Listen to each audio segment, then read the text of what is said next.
gedung gereja di pusat Hukum Adat, maka saya ajak kita bersama-sama meneduhkan diri untuk kita memohon campur tangan Tuhan dalam pembahasan kita ini. Dan mari kita memulai ibadah ini dengan kita bersama-sama menyanyi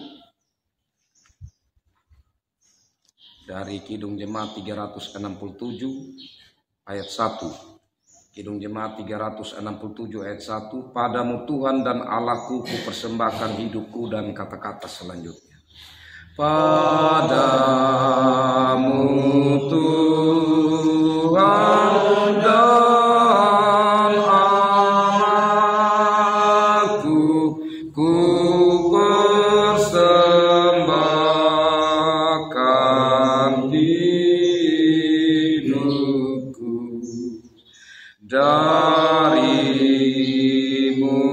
jiwa dan ragaku hanya dalammu ku teduh. Hatiku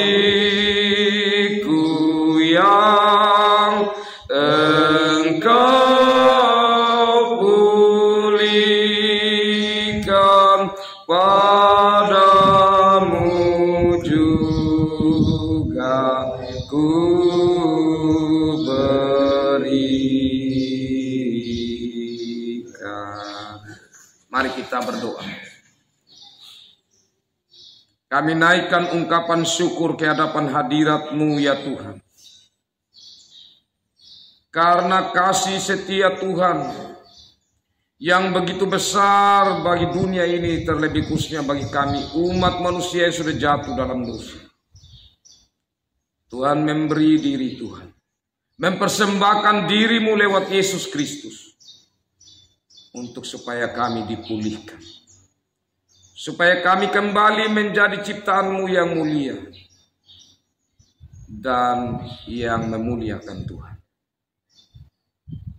Terima kasih untuk anugerah-Mu yang telah memanggil kami menjadi bagian dalam kerajaan Allah, menjadi bagian dari pengikut Yesus Kristus, menjadi bagian dari tanggung jawab pelayanan gereja Tuhan, khususnya di Jemaat Hukum Adat, terlebih khususnya di pusat Hukum Adat ini. Dan hari ini Tuhan mempertemukan kami untuk kami membicarakan hal-hal yang berhubungan dengan pembangunan gedung gereja Tuhan di sini. Sebagai bagian dari kami persembahkan hidup kami untuk Tuhan lewat pembangunan rumah Tuhan. Dan kami mau melandasi pertemuan kami ini dengan kami mendengar firman Tuhan. Ya Allah Bapa dalam kerajaan sorga, mari Tuhan dalam Roh Kudus ada di dalam kami. Dan hamba-Mu yang terbatas dan tidak layak ini, pakailah hamba-Mu. Biarlah Roh Kudus Tuhan yang berbicara dan kami semua memahami dan diberkati oleh sabda. Mari datang dan berfirmanlah, dalam Yesus Kristus kami berdoa. Amin. Kekasih-kekasih Tuhan, saya pilih bagian firman Tuhan dari kitab 1 Raja-Raja. 1 Raja-Raja pasal 5. 1 Raja-Raja pasal 5 ayat 1 sampai ayat 18. 1 Raja-Raja pasal 5 ayat 1 sampai 18, demikian bunyi firman Tuhan. Persiapan-persiapan untuk mendirikan bait suci. Hiram Raja Tirus mengutus pegawai-pegawainya kepada Salomo, karena didengarnya bahwa Salomo telah diurapi menjadi raja menggantikan ayahnya, sebab Hiram senantiasa bersahabat dengan Daud.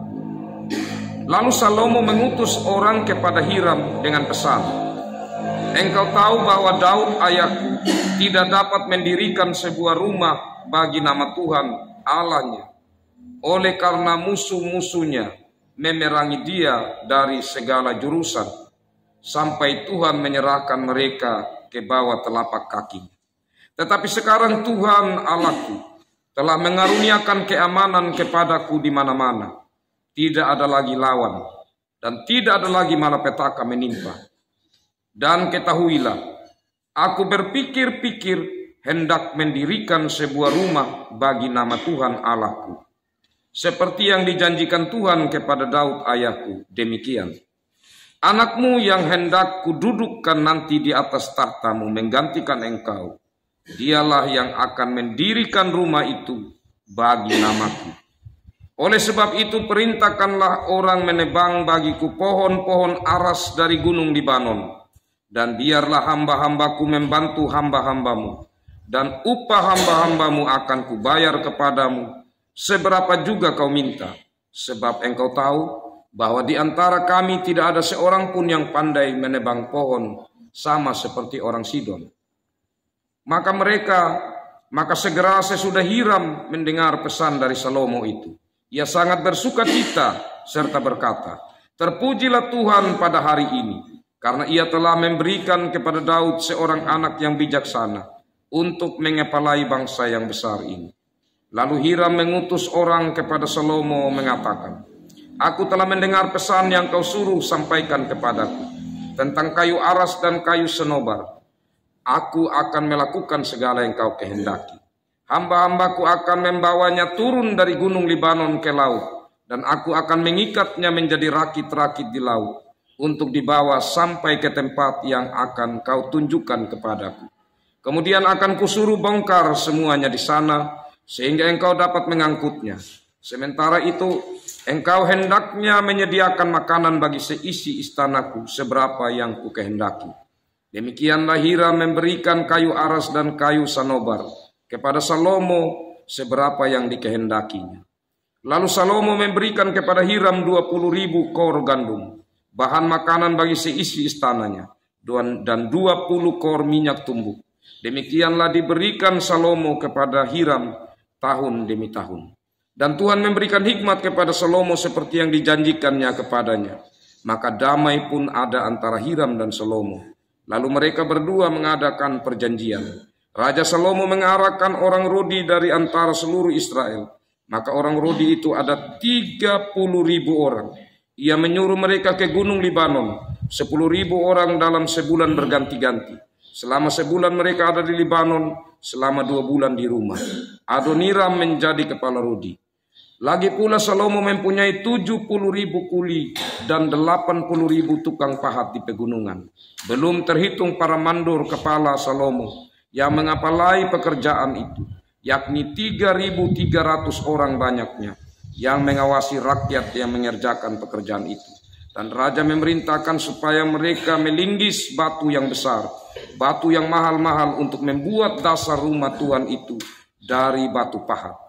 Maka tukang-tukang Salomo dan tukang-tukang Hiram serta orang-orang Gebal memahat dan menyediakan kayu dan batu untuk mendirikan rumah itu.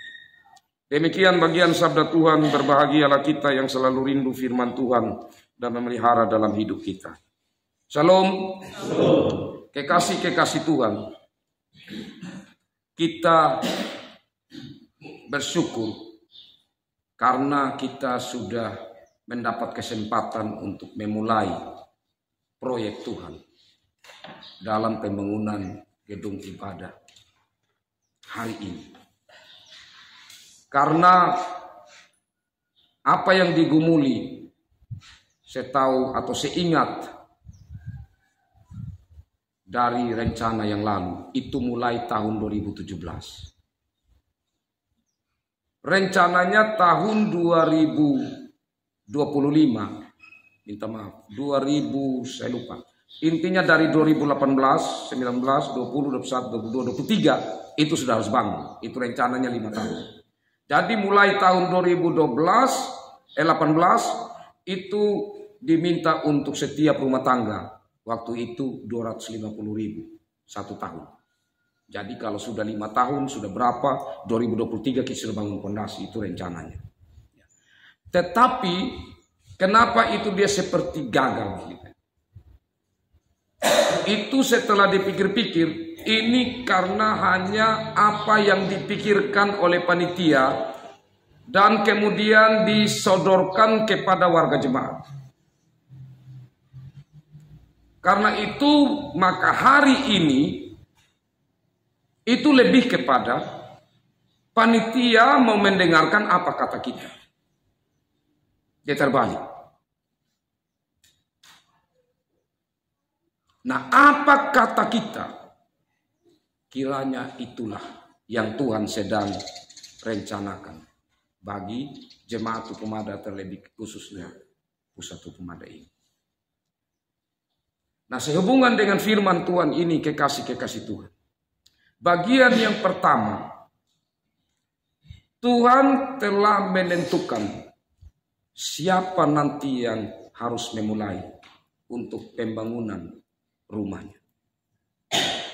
Kalau begitu selama itu belum ada rumah Tuhan. Belum. Selama itu yang ada itu hanya kemah. Yang namanya kemah suci. Itu sejak bangsa Israel dari padang gurun sampai mereka sudah menetap di Kanaan, tepatnya di Yerusalem. Di situ mereka hanya menggunakan kemah suci.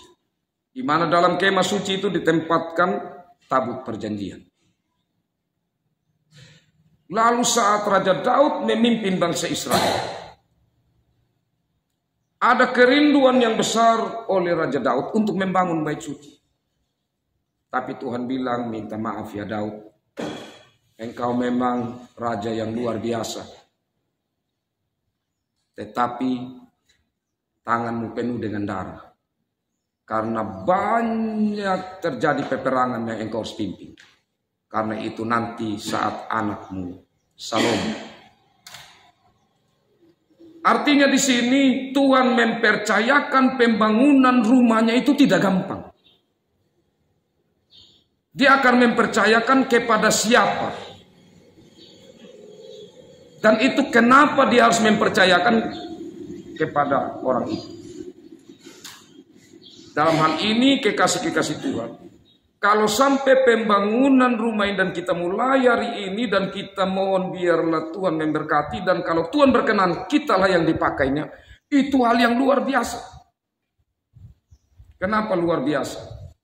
Karena coba kita hitung, ini kenyataannya, bukan berarti kita ini macam menyumpah diri. Sejak gedung ini dibangun sampai dengan saat ini,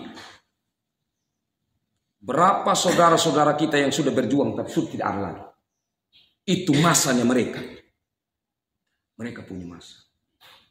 Seperti saat Salomo ini dipercayakan oleh Tuhan, Daud sudah meninggal, sudah tidak ada lagi. Apa yang kita mulai hari ini yang Tuhan percayakan, mungkin kita beberapa nanti saat mereka mau bangun lagi gedung yang baru ke depan, sudah tidak ada.